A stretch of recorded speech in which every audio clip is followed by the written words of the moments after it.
Here's our last two examples for Chapter 1. We're going to start off looking at how to find an unknown length when we know the area of a triangle.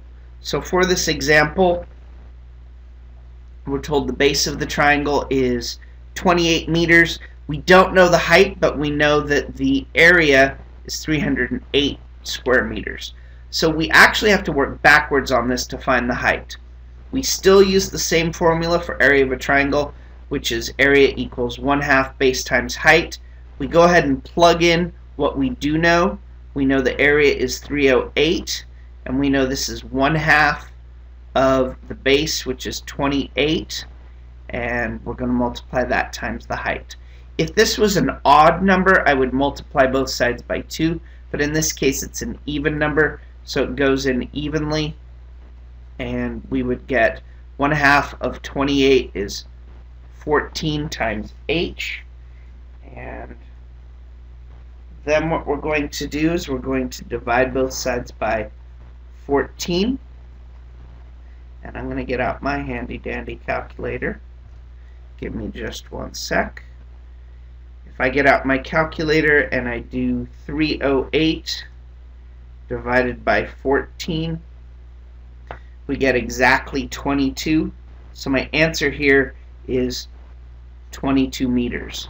Again, since it is a height, it's a length there, so the height ends up being 22 meters.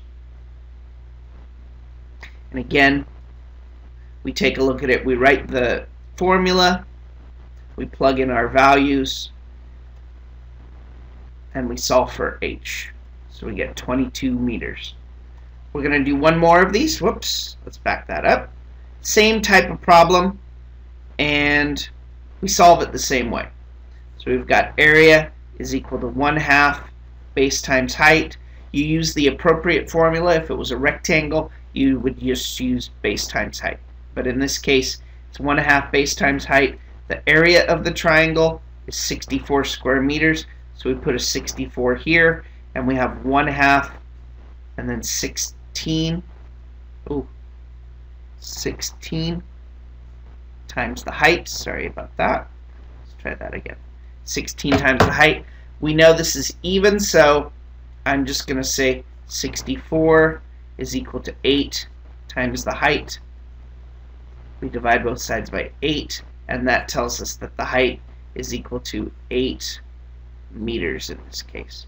And a very short video here. We're all done. Thank you much, guys.